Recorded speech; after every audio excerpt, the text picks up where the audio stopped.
어디서 사? 안에는 맥반석이라서. 아, 안에 맥반석이야. 근데 손에 묻어나지도 않아. 완전 신기하네. 맛도 괜찮아? 더 탱글탱글하다. 탱글탱글해. 이게 뭐 출근을 시켜주는 바람에 집에서 밥을 못 먹고 나왔어요. 사무실 도착하자마자 주섬주섬 아침 먹을 준비합니다. 건강에 좋다고 해서 브로콜리 새싹차를 사놓고 따뜻하게 마시는데 향은 모르겠고 마시고 나면 속이 편해져서 좋아요. 엄청 추웠던 날이라 사무실에서도 겉옷도 안 벗고 있었어요. 제가 하는 일이 하루 종일 컴퓨터를 작업을 하는 업무라 목 디스크와 허리 디스크가 있는데 추우면 뼈들이 아프고 신경에 통증이 오고 저려서 추운 거 정말 싫어요. 그래도 겨울이 안 오면 따뜻한 봄을 볼 수 없으니 겨울 잘 보내야죠. 아침에 딸이 준 순 맥반석 달걀 까먹어 보려고요. 진짜 속은 맥반석 색깔이네요. 완전 까만색인데 손에 묻어나지 않는 게 너무 신기해요. 지금 입고 있는 겉옷은 애들 건데 한번 입어보니 편해서 주구장창 제가 입고 다닌답니다. 가볍고 따뜻해요. 심지어 넉넉한 사이즈라 속에 내복 입고 겨울 옷 입고 위에 걸치고 다녀도 넉넉하니 좋아요. 사무실 냉장고에 있던 단감도 잘라서 먹습니다. 아침에 사무실에 기본 7시에서 7시 30분이면 출근을 해 있습니다. 어쩌다 제가 늦게 오면 사무실이 썰렁하고 이상하다고 해요. 전 다른 사람들보다 일찍 출근해서 음악도 듣고 책도 읽고 다이어리 정리도 하고 혼자 뭐라도 하고 일을 시작하는 게 너무 좋더라고요. 큰 아이가 초등학교 즈음부터 공황장애로 힘든 시간을 보냈습니다. 모자를 늘상 쓰고 얼굴을 보여주려고 하지도 않았습니다. 아이 어릴 때 가정불화가 있다 보니 고스란히 그 모든 것이 아이에겐 상처가 되었던 것 같아요. 그리고 그때만 해도 한부모 가정이 흔치 않던 시대라 초등학교 담임 선생님에게 집안 상황을 설명하고 잘 부탁한다고 말씀을 드렸는데 가족 뿌리찾기, 아빠 쪽 뿌리찾기 활동을 하던 중에 아빠와 친할머니, 친할아버지의 이름과 고향 등을 발표를 시켰다고 해요.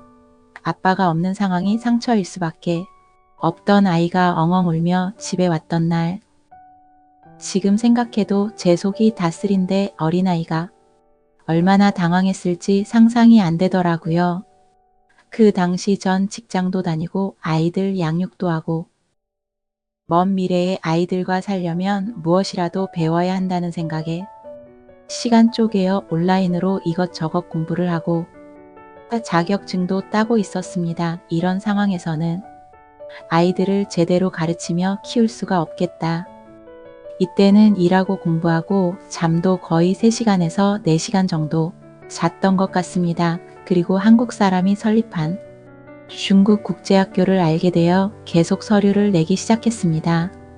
제가 따놓았던 자격증들 여러 개로 무조건 서류를 보냈습니다. 한국어 교사 자격증도 있으니 저를 교사로 써주시면 최선을 다해 일하겠다고 자기소개서도 보냈습니다. 처음엔 당연히 여러 번 거절을 당했습니다. 꿈은 이루어진다고 한국에 잠시 나온 담당 선생님과 면접을 볼 수 있었는데 서류에서 계속 낙방했던 이유 중 하나가 한부모였기 때문이었다는 걸 알게 되었어요. 아이들을 이곳에서 혼자 제대로 키울 수가 없다는 결론이라 국제학교에 가서 아이들을 키우고 싶다고 거의 매달리다시피 했는데 얼마 정도 시간이 지나고 원어민 한국어 교사 합격 연락이 왔습니다. 학교 측 조건 중 하나는 한국에 남편이 있고 엄마와 아이들만 엄마 일자리와 아이들 교육 때문에 아빠가 같이 못 온 걸로 말을 맞추자는 거였습니다. 일할 것도 별로 없어서 한국에서 그때쯤 중국 쪽으로 가족이 모두 이사를 가는 이삿짐 컨테이너 남는 공간에 저희 짐을 끼워서 작은 금액만 내고 이사를 할 수 있었답니다. 중국어는 니아오 한마디만 겨우 할 줄 알았고 손에 쥔 돈이라고는 보험료 해약한 것과 월세 살고 있던 보증금 뺀 것이 전부였습니다. 월급은 교직원 할인을 받아 아이들 학비로 빼고 남은 최소한의 금액만 받기로 하고 학교 숙소에서 지내는 것으로 계약을 했습니다. 행복하기만 했습니다. 어디서 그런 용기가 났는지 지금의 나라면 똑같은 결정을 할 수 있었을까? 못할 것 같습니다. 중국 시골 마을에서 살면서 크고 작은 일들도 많았고 바디 랭귀지로 비싸다 깎아달라는 중국어를 제일 먼저 배우고 생활을 했었습니다.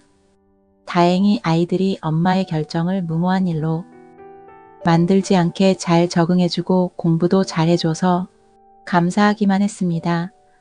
큰아이 5학년 말에 가서 4년을 있다 한국으로 돌아왔습니다. 너무 겁이 없는 결정이었고 어떻게 살다 왔는지 꿈만 같은 시간이었지만 아이들이 외국을 경험하며 살게 되는 좋은 경험이었고 뭐든 하면 된다는 걸 배워오는 시간이기도 했습니다. 작년에 처음으로 아이들과 함께 머물렀던 중국의 학교와 동네를 2박 3일로 다녀왔는데 감회도 새롭고 가슴도 찡해서 눈물이 나왔어요. 지금 생각해보면 학교에서 요구하는 조건에 다 맞지는 않았던 자격증과 이력서였을 텐데 자기소개서에 정말 꼭 가서 아이들을 키워내고 싶다는 마음이 학교 측에 잘 전달되었던 것 같아요. 진심으로 최선을 다해 중국 학생들에게 한국어를 가르쳤고 한국에서 부모를 떠나 기숙사 생활을 하는 한국 학생들을 내 아이들처럼 대해주고 초등학생과 중학교 저학년 학생들을 돌아가면서 주말이면 집에 불러서 얼마나 엄마가 보고 싶을까 싶어 이것저것 만들어 밥을 해먹이곤 했습니다. 한국에 돌아왔을 땐 재정적으로 빈털터리더라고요. 눈 딱 감고 친정부모님 집으로 아이들을 데리고 들어가 살았습니다. 중국에서 한국으로 들어올 땐 옷가지와 짐만 조금 챙겨왔어요. 이삿짐을 챙겨올 이사 비용이 없었어요. 오래전 일이라 지금은 분가하여 살고 있답니다. 점심을 먹는 시간이네요. 점심에 우동 전문점에 다녀왔어요. 우동 면발이 맛있었고 무엇보다 육수가 진짜 찐이었습니다. 제가 점심마다 밥 먹고 운동 삼아 가는 재래시장입니다. 제가 다녀본 재래시장 중 제일 저렴하고 좋은 물건이 많은 것 같아요. 그리고 장사하시는 분들 정도 넘친답니다. 밥 먹고 점심마다 사장님하고 직원들이 함께 걸으니 이제 단골 가게들도 많이 생겼고 뭘 사지 않아도 서로 인사하고 반가워하기도 합니다. 새로 생긴 가게는 더 눈여겨보게도 됩니다. 이렇게 시장을 걷기 시작한 게 5년 이상은 되는 듯 합니다. 그래서 시장 안의 일들이 눈에 훤히 보여요. 이 정도면 시장 덕후인 거 맞죠? 오리직화 구이를 4마리나 삽니다. 지금은 병가로 퇴사를 해서 출근은 하지 않으시는 대리님이 계십니다. 대리님이 사장님께 오리 4마리 사서 집집마다 나눠 가라고 돈을 보내주셨다고 합니다. 너무 감사해요. 저보다 언니 대리님이었는데 날개 없는 천사셨어요.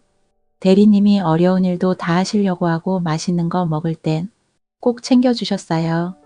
세상에 살면서 이런 분을 만난 게 참 복이다 했는데 이름도 처음 듣는 병에 걸리셔서 마비로 퇴사를 하셨어요. 얼굴 못 본 지 오래돼서 너무 보고 싶네요. 앞 사무실에서 일본 여행 다녀왔다고 선물 주셨어요. 찬물에도 잘 녹는다고 해서 얼른 마셔봤는데 맛있네요. 견과류는 출출할 때 먹으려고 아직 책상 서랍에 있습니다. 사무실 근처에 도서관이 있어요. 일주일이면 2번 꼭 가서 책도 빌리고 빌렸던 책도 반납하고 와요. 너무 좋아요. 신작이 꽤 많이 나왔어요. 어떤 책을 빌릴까? 설렘설렘합니다. 내 맘에 꼭 맞는 책을 만나면 진짜 행복해요. 이번 주 책은 나를 아프게 한 말들이 모두 진실은 아니었다입니다. 작은 딸이 제가 베개를 하도 안 사고 쓰던 걸 쓰니 알바비를 모아 베개를 사왔대요. 감동입니다.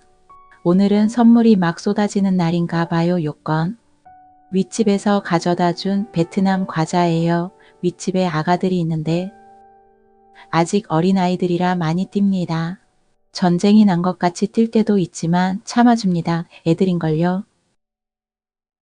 베트남에서 장모님이 오시면서 싸오신 간식이라며 미안함을 표현하셨어요. 다음엔 제가 또 아이들 간식 사서 문 앞에 놓아두고 와야겠습니다.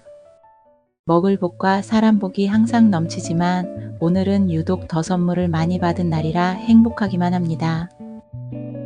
항상 좋은 일만 넘치는 건 아니지만 하루의 삶 중 행복하고 감사한 일만 기억하려고 합니다.